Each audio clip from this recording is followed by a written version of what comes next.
আসসালামু আলাইকুম নিয়ে তো আজকে চলে এসেছি আমি আমার বান্ধবীকে সারপ্রাইজ দেওয়ার জন্য। ওর বিয়ের পরে আর একবার দেখা হয়েছিল আমার, কিন্তু এবার দিয়ে সেকেন্ড বারের সাথে ওর বিয়ের পরে আমার দেখা। তো আজকে ওকে না জানিয়েই আমি অন্য বান্ধবীর বাসায় গেছিলাম। তো আমি ওখানে যেয়ে জানতে পারি যে ও ওর বাবার বাসায় আসছে। তো ওই জন্য ওকে না জানিয়েই ওর সাথে দেখা করার জন্য আমি ওদের বাসার উদ্দেশ্যে চলে আসছি। তো চলেন সেখানে যাওয়ার পরে ওর কি রিয়াকশন ছিল, ও কি রিয়াকশন দিল আমাকে দেখে, এবং আমি কি করলাম যে সেটাই দেখাবো আপনাদেরকে। আর কি বলবো, আমি বলার কিছু খুঁজে পাচ্ছি না। এটা সম্পূর্ণ একদম গ্রাম অঞ্চল, তো ক্ষেত থেকে ধান তুলে আনা হয়েছে এবং ধান পরিষ্কার করতেছিল ওনারা। ওনারা তো জানে না যে আমি ক্যামেরা করতেছি।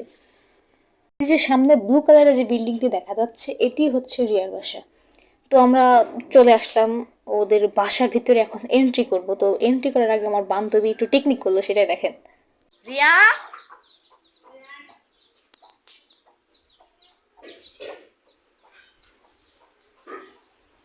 বান্ধবী শুয়েছিল, সে আসলে আমার কলই দেখতেছিল। আমি ওকে কল দিয়েছিলাম যে ও বাসায় আসছে কি এটা জানার জন্য, শিওর হওয়ার জন্য, কিন্তু কলটা রিসিভ করতে পারে নাই।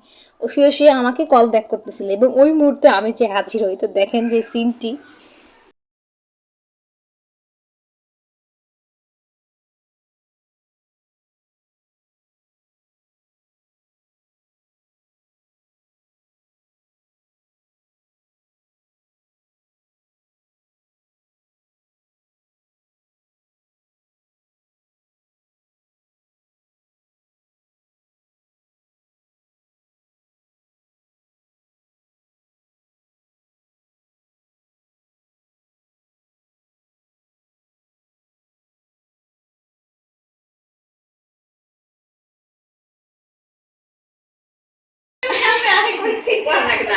হাই, সবাই হাই দাও।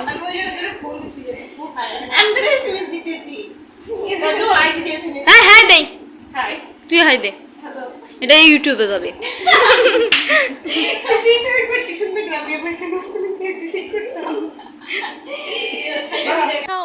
আমি আর যাবো না এই থ্রি পিস লুকে। তোদের আমি বেশি বেশি করে দেখাবো। না, এটা হচ্ছে পিওর গ্রাম বাংলা, পিওর গ্রাম বাংলার লুক। বাঁশ ক্ষেত, ও সরি ক্ষেত বলে বাঁশকে, বাঁশঝাড় বাঁশঝাড় বাঁশঝাড়। আর এইদিকে হচ্ছে আপনার ক্ষেত খামারি, এই বেগুন ক্ষেত, ধান ক্ষেত, কলাই কলাই ক্ষেত, তারপর কলা ক্ষেত। ওই দিকে আছে মুরগির farm. It's the gram, it's the